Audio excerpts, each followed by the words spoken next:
আধুনিক বিশ্বে একজন নারী কিভাবে ইসলামের অনুশীলন সঠিকভাবে করতে পারে? প্রিয় ভাইরা আমার, একজন নারী যিনি নিজে মুসলিম পরিচয় দেন, আল্লাহর দাসত্বকে তিনি স্বীকার করেছেন, তিনি আধুনিক পৃথিবী শুধু নয়, কিয়ামত পর্যন্ত পৃথিবী উন্নতির যত শিখরে পৌঁছাবে না কেন, পৃথিবীর প্রত্যেকটা ক্ষেত্রে তিনি পরিপূর্ণভাবে ইসলাম প্র্যাকটিস করে তার অবদান রাখবার সুযোগ আছে। কিন্তু ইসলামের যে স্বকীয়তা আছে, ইসলামের যে বিধান আছে, সেটাকে আপন জায়গায় মাথায় রেখে সেটাকে পরিপালন করে তিনি চাইলে বিভিন্ন সেক্টরে অবদান রাখতে পারেন। আপনারা জানেন, মহানবী মুহাম্মদ সাল্লাল্লাহু আলাইহি সাল্লামের জীবদ্দশায় মহিলা সাহাবীরা বিভিন্ন সেক্টরে তারা অবদান রেখেছেন। তারা পর্দার মধ্যে থেকে, শরিয়ার বিধানের মধ্যে থেকে তারা কিন্তু সমাজে বিভিন্ন রকম অবদান রেখেছেন। কিন্তু তাকে একজন মুসলিম নারী হিসাবে ইসলাম যে আইডেন্টিটি দিয়েছে সেটাকে ধারণ করতে হবে। আজকের পৃথিবীতে আমরা দেখি আমাদের বোনরা, আমার কথা আমাদের বোনরা অনেকে শুনছেন নিশ্চয়ই, অনেক বোনরা আছেন যারা নিজেদেরকে পুরুষের মতো করবার চেষ্টা করেন। একজন নারী তিনি যদি তার নিজেকে পুরুষের মতো করবার চেষ্টা করেন, এটা কি তার জন্য খুব সম্মানের? আপনি যদি একজন নারী হয়, আপনি মনে করেন আপনাকে পুরুষের মতো হতে হবে, তার মানে আপনি নারী হিসাবে আপনি প্রাউড ফিল করছেন না, আপনি আপনার নারীত্ব নিয়ে আপনি অপমান বোধ করছেন। এটা তো জাহিলি যুগের মানুষের কালচার ছিল। আল্লাহ কোরআনে বলেছেন, ওয়াইদা বুশরা আহাদুহুম বিল উনসা যাল্লা ওয়াজহুহু মুসওয়াদ্দান ওয়া হুয়া কাযীম। জাহিলি যুগের মানুষদের, সেই আইয়ামে জাহিলিয়াতের বর্বরতার যুগের সময়ের মানুষকে যখন বলা হতো তোমার কন্যা সন্তান হয়েছে, তখন তাদের মুখ কালো হয়ে যেত। ইয়াতাওয়ারা মিনাল কওম, সে মুখ লুকালুকি করত। আল্লাহ তাআলা কোরআনে কারিমে সেটাকে পরিষ্কারভাবে কঠোর ভাষায় ভৎসনা করেছেন। এবং আল্লাহ তাআলা বলেছেন, আল্লাহ তাআলা যাকে ইচ্ছা তাকে কন্যা সন্তান দেন, যাকে ইচ্ছা তাকে পুত্র সন্তান দেন, যাকে ইচ্ছা তাকে উভয়টা দেন, কাউকে আল্লাহ কিছুই দেন না। এবং নবী রাসূলদেরকে আল্লাহ তাআলা কন্যা সন্তান দিয়েছেন এবং তাদেরকে বাঁচিয়ে রেখেছেন। অতএব একজন নারী তার মুসলিম আইডেন্টিটিকে সমুন্নত রেখে তিনি তার সমাজের বিভিন্ন সেক্টর অবদান রাখবার সুযোগ আছে, কিন্তু মুসলিম আইডেন্টিটিটা তার সবচেয়ে গুরুত্বপূর্ণ বিষয়। এরপরে প্রশ্ন হলো, শিক্ষার্থীদের উপর কি হজ ফরজ হয়?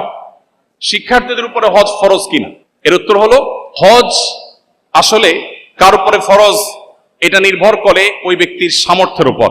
যাকে আল্লাহ তাআলা সামর্থ্য দিয়েছেন, আল্লাহ বলেছেন ওয়ালিল্লাহি আলান নাসি হিজ্জুল বাইতি মান ইসতাতাআ ইলাইহি সাবিলা, যে ব্যক্তি মক্কায় গিয়ে হজ করে আসার আর্থিক শারীরিক সঙ্গতি রাখে তার উপরে হজ করা ফরজ।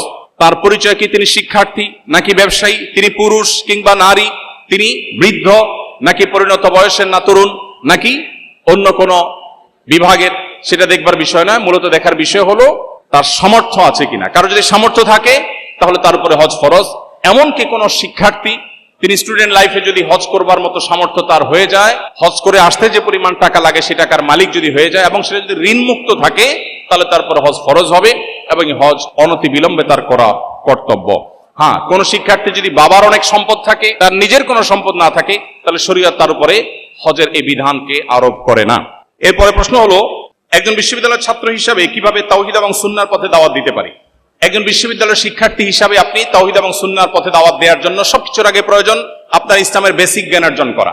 ইসলাম সম্পর্কে বেসিক নলেজ অর্জন করলে আপনি যেটুকু জানেন সেটুকু আপনি পৌঁছাতে পারেন। ইসলাম শুধুমাত্র আলেমদেরকে ধর্ম প্রচারের দায়িত্ব দেয়নি। আল্লাহ কোরআনে কারিমে পরিষ্কারভাবে বলেছেন, নারী হোক আর পুরুষ হোক, যে কেউ সৎ কাজের আদেশ এবং অসৎ কাজে বাধা প্রদান করতে। এরপরে প্রশ্ন হলো, দিনে ফেরার পর আবারও দিন হারিয়ে ফেলেছি, যার ফলে হতাশা আছে, আপনার উপদেশ ও পরামর্শ চাই। প্রিয় ভাই আমার, একজন মানুষ দিনে আসার পর যদি আবার দিন থেকে বিচ্যুত হয়ে যান, এর চেয়ে দুর্ভাগ্যের বিষয় আর কিছু নয়। যিনি প্রশ্ন করেছেন তিনি নিজে বলছেন যে তিনি হতাশ হয়ে গেছেন, দিন থেকে আবার ব্যাক করেছেন, এই জন্য হতাশ হয়ে গেছেন। এই জায়গাটাতে ভাববার যথেষ্ট সুযোগ আছে। একজন মানুষ প্রকৃতিগতভাবে মহান রব্বুল আলামিনের কাছে, সৃষ্টিকর্তার কাছে নিজেকে সমর্পণ করতে চায়, তার একান্ত মনের কথাগুলো কাউকে বলতে চায়। পৃথিবীর এমন কোন মানুষ নাই যাকে সব কথা বলা যায়, যাকে সব সময় কথা বলা যায়, যার কাছে সবকিছু সঁপে দেওয়া যায়, এরকম কোন মানুষ আল্লাহ তাআলা সৃষ্টি করেন না পৃথিবীতে, একজনও না। সেটা আপনার স্ত্রীও না, আপনার মাও না, আপনার বাবাও না, আপনার কোনো বন্ধু না। আপনার জীবনে এমন বহু মুহূর্ত আছে যে মুহূর্তে একান্তে আপনার মনের কথাগুলো বলতে হয়। আল্লাহর কসম, সেটা আল্লাহ রাব্বুল আলামিন ছাড়া আর কোন সৃষ্টি জগতের আর কোন সদস্য, আর কোন সত্তা কেউ নেই। এজন্য আপনার জীবনে যে হতাশা বিরাজ করছে, আমি আল্লাহর উপরে ভরসা রেখে আপনাকে নিশ্চয়তা দিতে পারি, আপনি যদি আবার ইসলামে ব্যাক করেন, আল্লাহ তাআলা আপনার সে ব্যাক করাকে কবুল করবেন। বাবা মা বা পৃথিবীতে অনেক মানুষ, একবার যদি কেউ বিপদগামী হয়ে যায় তাকে হয়তো ওয়েলকাম করে না। কিন্তু ইসলাম আমাদেরকে, কেউ যদি ভুল পথে চলে যায় আবার সে ফিরে আসতে চায়, আমি যেটা একটু আগে বলছিলাম, মৃত্যুর আগ মুহূর্ত পর্যন্ত তার জন্য সে দুয়ার খোলা থাকে। অতএব আপনি আবার ইসলামের ছায়াতলে আসুন, আবারও কোরআন হাতে তুলে নিন, আবারও হাদিস আপনি বুকে টেনে নিন, আবারও আপনি সিরাত ধারণ করুন। আপনি নিশ্চিন্তে সিরাতের পথে হাঁটলে ইনশাআল্লাহ আপনার ডিপ্রেশন, আপনার দুশ্চিন্তা এবং আপনার এই ফ্রাস্ট্রেশন দূর হয়ে যাবে।